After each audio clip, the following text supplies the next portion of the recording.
Hey everyone, what's going on? Alex Slinsky here for the Anti-Hustlers Weekly Show. Thank you so much for joining me as always. I appreciate your time and grateful for it. We had some tech issues at the beginning of today's call, but we fixed it and now we are back and live here on Facebook. You can watch all of our replays on our replay vault. You can also check out every single show that we do on YouTube or on our Facebook group, Seven Figure Sales Savages. We're always here for you, always here to support. Every single Thursday at 3 p.m. Eastern, we come live with value. Brian will not be here today because this is my book, frankly, but also because he's on vacation with his family. Brian, I hope you're having a good time and enjoying yourself. Today's topic is all about the Anti-Hustler's Handbook. My first book that I finally wrote took me about 2 years to do it. I think it was like 20 months or something like that. It was pretty insane. Definitely the most mixed emotions I've ever had in finishing something. I've never worked so hard on something in my life that took so long, that felt so fulfilling when it was finished. Probably the closest thing to that was running our first event. Our first POD event, we had 150 people there. Took us about a year to plan it. That was extremely fulfilling. Probably just as stressful as the book, bluntly. So I think that's the truth. I wanted to share a couple concepts about how you can consider building a successful business, utilizing potentially a book. It might be worthwhile to consider, having a book. And utilizing it for a couple pieces of advice, just so you understand like how the process works. And then I'm gonna break it all down, fully transparent here, nothing to hide whatsoever. First of all, you can find the book on Amazon. It's the Anti-Hustler's Handbook. If you search anti-hustle, it will come up and you'll find it. It's currently the #1 new release. Obviously, the goal is to get bestseller, but if it doesn't happen, it doesn't happen. I don't know what has to happen to do that, frankly. My goal is just to get as many people to buy it as possible. If you haven't bought it yet, you've listened to any of the content I've ever done, please consider. It's currently $14.52 or $5 on Kindle. It helps both ways if you grab it. People are asking me if I'll do the audiobook. I will do the audiobook, probably not for a little bit, though, to be honest. I need a break from the book. It's a lot of work that I put into the book. So I'd like to have probably 2 months or so before I consider rereading the entire thing and doing it on an audiobook style. So it will come. I just need time. I need patience. I leveraged my relationships with Entrepreneur to launch this book as well, which I want to talk to you about how I did that a bit, because I think it's really valuable to consider and how you can actually do this for your business too. I was on the podcast From Hustle to Happiness. And then also we did a feature on the website From Hustle to Happiness with my name in the byline, which is amazing, obviously, for SEO. And then what that allows you to do with permission from Entrepreneur is it allows us to say that this book was featured on Entrepreneur, which of course we have on the book's website, featured in Entrepreneur. That is a super valuable tactic to have. In terms of how I got this, some people wanted to know this. I mentioned this in the previous recording, but I'll say it really fast here. If you use intro.com, it's a website that allows you to have access to CEOs and businesses that are way larger than POD. And you could pay for time with those people. I paid for time with both Terry Rice and Jason Pfeiffer, both of which work at Entrepreneur. I asked them if I could get my book featured on the website, to which they charged me $5,000 to do that, which was a no-brainer for me. The total cost of me running this book, so paying the editor, paying the publisher, paying to have my words spoken out and then written and then edited and all that kind of stuff, was around $20,000 total. In terms of whether or not that will pay back, in terms of timeline, it depends on how your mindset is related to investments, right? Like, do I expect to get paid $20,000 back in 1 month? No. Do I expect the 18 months of my life, 20 months of my life to get paid back in a month? No. In a year? Probably not either. I don't really expect or anticipate that any of the money that I make from the book sales on Amazon is going to make any sort of dent whatsoever. The biggest focus of having the book is being able to give this to someone. There's two main elements. The biggest thing about POD is about our community. It's about our culture, right? I'm always wearing the culture hat, not because just I'm balding, but also because we believe in the values of building a strong community. And every time we would bring someone into our community, we'll send them our shirt, like a POD shirt, and then Essentialism by Greg McKeown, which was my favorite book before I wrote my own book. But one of the things I've always wanted to do is have a book that I can send out. And one of my big pet peeves was like the idea that someone would say, I wrote a book and it's like, it's like 15 pages or something. I'm not about that, right? Like I wrote a book that's 354 pages. That's a choose your adventure novel that's based off a very specific self-assessment that you take in the book to identify, what wheel of life you need to be considerate of. It has tools, resources, actionable insights. The idea is if you pick this up and have 10 minutes to read it, it will be good. If you have an hour to read it, great. If you read it cover to cover, it'll be great. You can see the wheel of life here. It breaks down each of the 8 elements of the Anti-Hustler's Wheel of Life. The reason that I wrote the book in the first place was because I wanted to generate more speaking engagements. I wanted to have better authority in my industry. I wanted to have an asset that is physical, that's different than a digital asset. And I wanted to create new revenue streams. So I want to say that up front, okay? Writing the book changed that quite a bit. The initial idea was to write something that was going to be like 100 pages or so. Something that would be able to be done in like 90 days was the initial expectation. Obviously, that did not happen. Mostly because as I was writing it, I just recognized the importance of the words that were on paper and how much this means to me. The entire methodology of anti-hustle is the idea that you have multiple choices for success, that defining your version of success is actually the most important thing we can do versus just the hustle culture's ideology of just do more all the time, more. The hustle is ultimately renowned for just making the truth so unrecognizable that you're just going to believe just about anything is necessary for your future success, even if you stopped recognizing yourself in that future. And that's just such a big problem. The reality is what we've found so often in the entrepreneur space is people are overworked consistently time and time again, and they have absolutely no idea why. They don't know what they want to achieve. They have no idea why they want to achieve it. They have no idea what they're looking for in their life. They're just letting someone else define their version of success because it's easier or simpler. And so when you climb a metaphorical mountain, you achieve some sort of result, there's no enjoyment or satisfaction in that because it didn't matter to you. The only thing that matters is I need to climb the next mountain. I need to climb the next mountain. I need to climb the next mountain. And it's just never ending, right? And that never ending hustle causes immense anxiety and stress for a lot of entrepreneurs, not everyone, but a lot of people. People that are looking for an alternative to hustle culture don't have that. And that's why I wrote the book. And so initially it was really important that I would create the authority and make the money. And that stuff still matters, no doubt. But in reality, as I was writing it, I just realized the mission statement's too important to just go through it too fast. And that was ultimately why it took so long. And I'll tell you, I chose to live the book probably 90% of the time, not hustling, taking the time I needed to figure out what's the right tool for this chapter, how much effort I need to put in to get the right insight, make sure that I'm really detail oriented. And then I would say in the last 3 months, I did hustle. And I think the point is that I don't want to come from a place of being sanctimonious. I never want to be someone that says I have it all figured out. I have every answer. The tools that I have in the book are the tools that I also use to also get out of my own way for hustle. Hustle is so indoctrinated into the world that we live in today that sometimes you don't even recognize yourself because you're living someone else's life. In the book, I quote Grant Cardone. He makes a comment once that said, if someone makes $400,000 a year, I would consider myself a failure as a husband, as a partner, as a father, and so on. It was just like that's such a gross miscalculation of what capitalism is supposed to be, and what success is supposed to be, and allowing someone to define success for you, including me, which I have no right to do, is foolish, right? Success has many variants and many options. It's the great value of life is being serendipitous on the things that you like and enjoy versus running a business and running yourself into the ground because you're trying to achieve something that someone else told you should achieve, or trying to follow someone's footsteps that you follow on Instagram and have no idea what really they're doing in their life. The biggest thing that I want to make sure that comes across when I share this book is that I don't have it all together. I'm not doing everything perfectly. I did hustle probably 25% of the book to close it out. And I regretted that, but I had to get it done. And sometimes it's just a season of life. Sometimes you do got to hustle, and that's just part of it, but it's not always. It's not never ending. It's not consistent. If there's a season that never ends, meaning you're constantly working hard over and over and over, but it never ends, then that's not a season. That's just what you are doing consistently. And so that's why I wrote the book. That's the purpose of the book. That's why I made this. And so one of the main things that I really wanted to share on here was, and I'll show you guys a quick blurb from the book that I really like, that I just really enjoyed writing, which is called The Power of 36%. Does anyone here know who Ty Cobb is by chance? Some people may, some people not. which is totally fine. Ty Cobb is the all-time greatest hitter in baseball history in terms of batting average.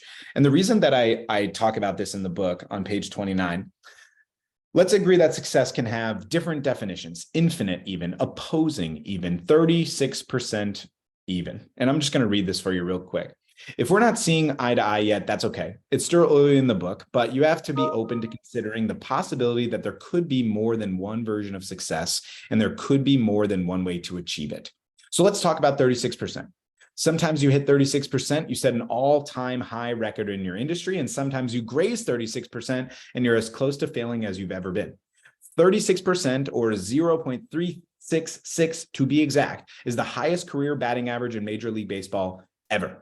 Ty Cobb, career ending in 1928, is still the record holder in MLB history. I'm a football guy through and through, go Dolphins, but I can appreciate what the numbers here contribute to the larger conversation. By MLB standards, 36% is not just above average, but an all-time high, a record-breaking accomplishment. It's truly unmatched greatness at play for almost a century. 36% is also the maximum amount a household should spend of its growth, a monthly gross income on debt-related expenses. Hitting 36% or above by this measure is not an accomplishment ever. If you surpass 36% by this standard, you probably won't qualify for the loan for whatever car, likely not going to be a Bugatti Chiron, but it's not me either. That's what that you need to get to go and work from reliably. Sorry, that you need to get to and from work reliably. 36% is a close rate on all the calls you book. Also, very surprisingly, so it scores very well above average. You'd have to be smooth, and I mean really smooth, to get there. For 36%, you would probably have a specific product or service that only you and your team could provide. Your avatar would have to be expertly matching your messaging and marketing. You would already have a solid audience and likely a trademark method to close the deal, like me, one call close. People would be sure that you are trustworthy in your niche. With a closing percentage like that, you'd have to have it all and then some. Snap. 36% is incidentally a total bomb of a score on just about any standardized test. 36% isn't just an F, it's an F for real. A 36% on an exam is a capital F mega minus to the nth degree. When you get a grade like that, it's one of those where you thought you knew it, and then your grade came back and you got everything so bad that your teacher gave you mercy points for just writing your name kind of F. What am I saying? Success is highly negotiable at every turn. Whether you are successful now or if you become that way in the future depends first on the parameters by which you define it. Why am I saying it? You should not only judge success by standards that future you will experience and enjoy down the road, but you sure remember success and measure success by the standards that present you can live with right now and appreciate along the way until you make it big. But isn't saying it always so much easier than doing it? And that last part of saying it is so much easier than doing it is true. Writing this book, putting together the process, I will say was the hardest thing I've ever done by far, but it was also very rewarding and fulfilling. But I also want to say it was a lot easier than the work that's required. Telling someone to run a mile is much easier than running a mile. I respect that every time. I'm not coming from a place of being perfect with the anti-hustle method. I'm coming with a place of understanding that there's too many entrepreneurs I speak to on a consistent basis that are doing well financially, that by all means are successful, that think less of themselves because they compare themselves to someone else, or they compare themselves to a future self that is fake. Before we started the live, Jenna Leadingham, who's on this live with us, asked me if I wrote this book because of my surgery. And for clarity, in the book, the part one of the book is about kind of my journey to hustling and why I, got into it so much, and about my surgery and such. For those of you that don't know, about 930 days ago, not that I'm counting, I am, I had open heart surgery. I was 29 years old. I'm good now. You can kind of see the scar here at the top, kind of clear right there. Goes all the way down to my belly button, basically. 29 years old having open heart surgery is a terrible experience. There's no other way to say it. I wish it upon no one. I sincerely wish you all have the best health possible. By far, the most important thing in your success is health. But in general, because of finding out I had a heart defect when I was 18, I hustled really hard for 10 years straight to make money for my family in order to, provide in case I died. That's just the truth. That's just the blunt reality. Unfortunately, what ended up happening was the amount of stress and anxiety and pressure I put myself into, the pressure cooker that I created by really diving into hustle culture so much, accelerated my heart problem. And I ended up having to have the surgery about 25, 30 years before they said I needed to. I won't dive into much more detail because you can just read it in the book. But the truth is, like, there's so much more important things than just capitalism and imperialistic entrepreneurship of I need to do more, I need to do more, I need to do more. More is not a KPI. More is not something that's tangible. More is intangible and it will never end. You can never get away from it. And so I really urge you to check out the book. I put so much effort and time into this. I'm extremely proud of it. I'm also sad, I guess. I don't know. It's weird how long it took, how much effort it took, that I wasn't perfect with it. But isn't that just the trick of hustleism in the first place? That I didn't do it fast enough. I didn't do it well enough. I didn't make enough sales. That's how it is, you know? You get tricked so often by your own mind. And hopefully the tools in the book, the resources, companion website will support you. And I do have an entire companion website that has tools. The tool I was showing in the previous slide is one of my favorites, which is, the fear setting tool by Tim Ferriss. And so there's tools, multiple tools, there's 40 tools in the book for you to use, which are journal sessions, workshops, different methodologies that will really help you grow into being the anti-hustler you need to be successful. Anti-hustle isn't about not working hard. That's not the idea. It's about identifying when you need to work hard so that present you can be happy and future you can be set up for success as well, instead of it just always being for future you. You can't just keep sacrificing present you for future you. I went on a little bit of a soapbox there, but I'm obviously very passionate about this and I really care about this a lot. And I really care about the message more than I do about the sales. So I really hope you guys enjoyed this. I'm happy to answer any questions anyone has for me. I think I covered like every single element that I promised I would on the Zoom. Does anyone have any questions for me live or on the Facebook? And if you do, feel free to just drop it in there and then I will be happily willing to answer. You can also grab your copy of the book on Amazon, which I'll drop a link to in the Facebook chat as well. I'd really appreciate if you would consider supporting the book and grabbing a copy. It's pretty much available everywhere in the world, I think, to the best of my ability. Some people were asking me, by the way, how it works with Amazon, so I'll just break that down really quick. So they do all of the printing and all of the shipping on demand, which is pretty cool. So as soon as a book is ordered, that's when they print it and ship it. Because of that, since you don't have to store inventory and buy a bunch in advance, they charge you 75% of your price of the book. Anyone writing a book with the expectation that you're going to make money from the book directly is probably misunderstanding the point of having a book. That's not really the idea. Other than that, pretty easy with Amazon. Wasn't too challenging. Didn't take long. Took about 24 hours. And then we noticed, of course, right away that we had made some editorial errors and had to replace those things. And so some people that got the book might have some like editorial issues, like grammar issues. And then, we fix it. That's pretty much the best we could do. So yeah. Is there any other questions? Someone asked me about Amazon. So I just want to make sure that was covered. Is there any other questions here for me? Does anyone on the Zoom link have any questions for me about the book, about the concept, about anything, the worksheets? More than happy to answer if you have any. Will there be an audio version of the book? Yes, I will do that. I just need a little bit of time. I would ask for grace of probably 2 months. Welcome to the Complete Seller Training. This is free training with no order bump. I think that was Josh H. Anyways, Ruti said, will you write another book? Oh man. I don't know, honestly. If you want my like immediate opinion, no, would be the immediate opinion, but I don't know, honestly.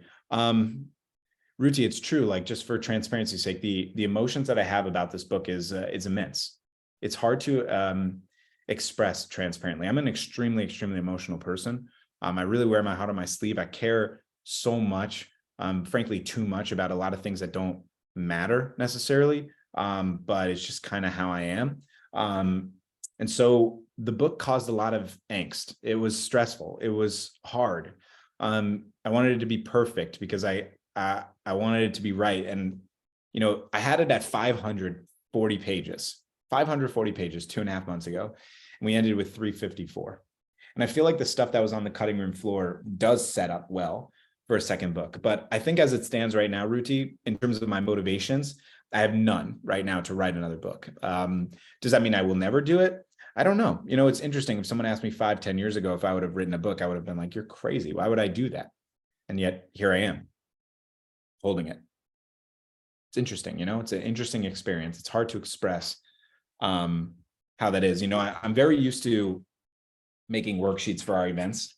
You know, this is stuff we do at our events that are very unique. It's a very common thing, but writing worksheets and journal prompts is completely different than writing prose and like this framework of a book. So I think as it stands right now, if I was betting, I would say no. But I wonder if that's more just like current feelings than it is long-term play. I really can't say. I don't know, but probably not. Adam, what was your question? Thank you, Jeremy. I appreciate you. Thank you. Thanks for seeing that. First of all, congratulations. I think it's an achievement and a half to like get it published and everything. My question is, in your process of writing this book, what is the one thing you kind of learned? Like you wrote about your experiences, but you must have learned something new along this journey. And I would like to find like, what's the most important lesson you've learned from writing this book? Yeah, it's such a good question. Grace is by far the most important. The one thing that's challenging, and I wrote a lot about this in the book about cognitive dissonance. I don't know if any of you know what that means, but basically cognitive dissonance is the idea where your thoughts and actions don't match. And it's extremely frustrating. It's an incredibly irritating experience to go through cognitive dissonance. And the reality is the book, like writing the book, there was so much cognitive dissonance, like just an immense amount of like, should I be doing this? Why am I doing this? It's such a waste of time. Like during Passover, which was, you know, the Jewish holiday, it was in April, I had like a deadline to finish the book. All the other deadlines were fake, but this deadline was real because someone had told me they were going to buy 80 copies of the book for an event that I was going to on May 8th, which we got it. It was all done. Thank God. Good.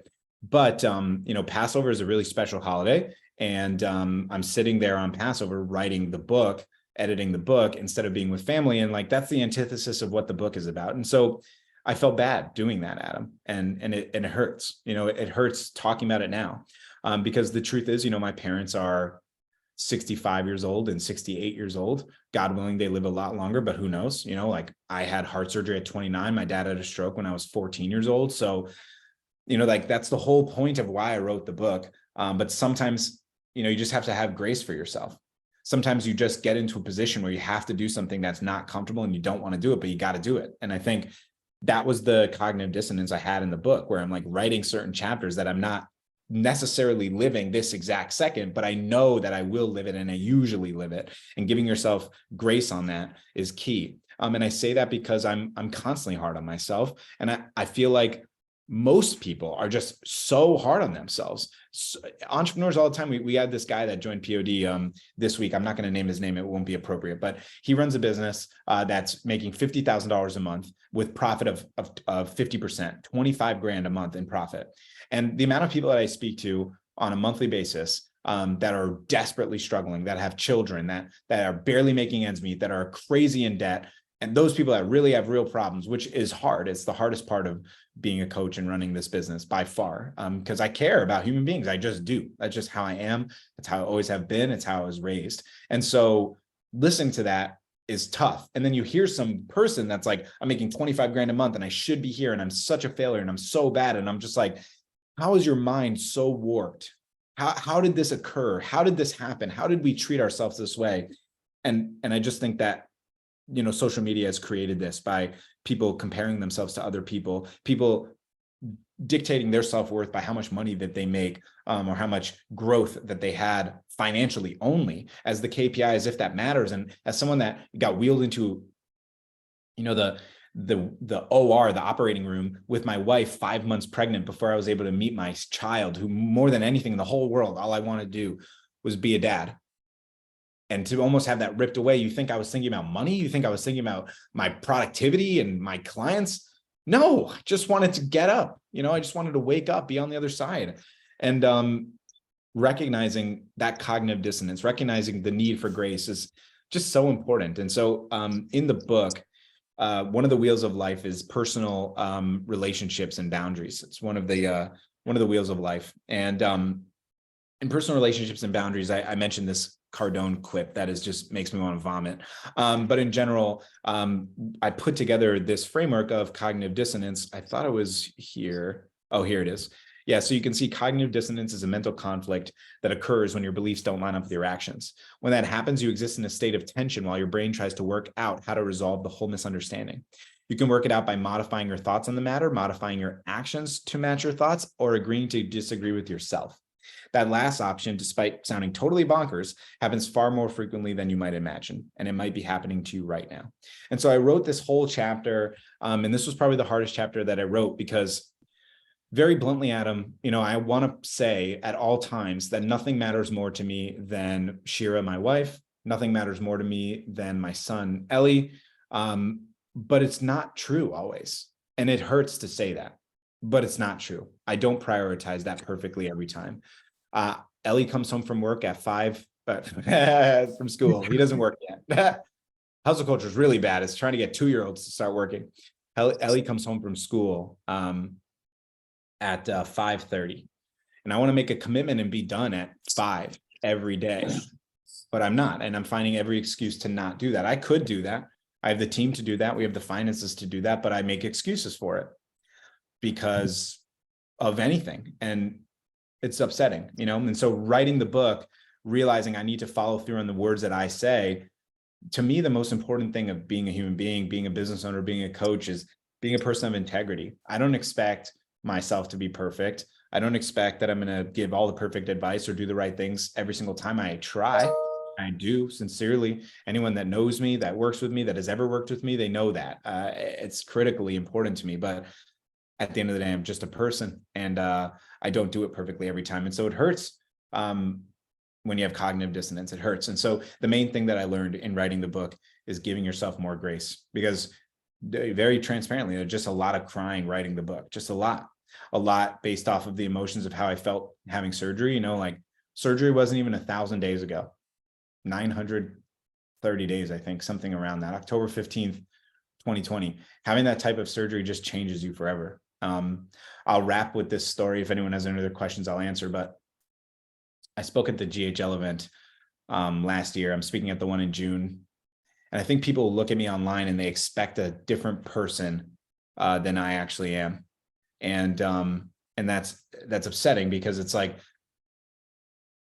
all that I'm doing is sharing, I guess, highlight reels of my life, like of my amazing son and my amazing wife and the amazing business that we have. But it's not always just a highlight reel. That's not how it works. And so I met someone at the event, and she was asking me, she was so excited. I was so excited to meet you. I follow all of your content. It's always amazing. Thank you for the value, blah, blah, blah. Super fulfilling. I really appreciated it. And with super high energy, she says, what are you working on? Tell me about every single thing. Like, I'm sure you got a million things on your plate. And I'm like, no, not really. Like, just working on a book that I'm writing, helping my clients, being a dad.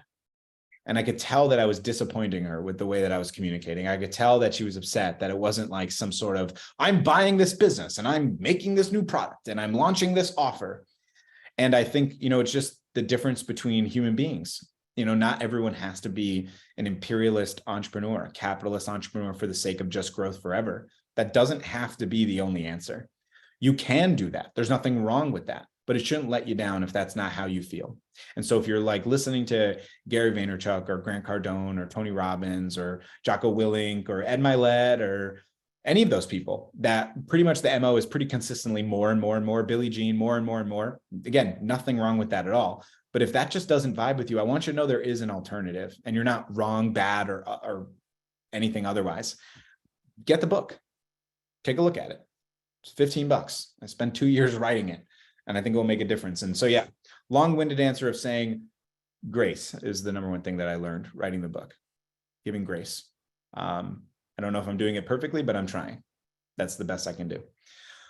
Jake asked, when is the next Hot Wing Hotline? I have no idea. Probably next week, now that you said it. Probably. I'm going to be in Vegas with Brian next week, so maybe we'll do a shot line while we're out there. I haven't done one in a while, so I'm excited to be in Vegas with Brian. It's going to be fun. Looking forward to that. Taking a little bit of a break. Excited about that. So anyone have any other questions for me about the book? What's up, Russell? It's good to see you, man. What's up, Blake? Does anyone have any other questions for me about this experience, about anything? I'm an open book. Happy to share whatever you like, whatever you need. And other than that, I just really appreciate your time, and I hope you enjoyed it. Every time you fail a call, throw 50 on red. That sounds dope. I don't know if Jake, if they'll let me do that. I'm gonna do some live calls and video stream this on your floor. Are you okay with that, MGM Grand? Pretty sure they will not be. That'll be fun though. All right, guys, I'm gonna rock out of here. I appreciate all of you. Thank you so much for checking this out and being a part of this. Sorry for the tech issues at the beginning of the session. Most importantly, as y'all leave, just understand again the mantra of this book. There are many definitions of success. The only way to achieve what you want is to define, design, and do. It's chapter 8 in this book. It's all about that process, defining what you want, designing the path to achieving it, and then doing it. Don't just skip to doing. Everyone just skips immediately to doing things. Don't do that. Define it, design it, then do it. Lots of love, fam. I appreciate all of you. Have a lovely rest of your day. I'll see you soon.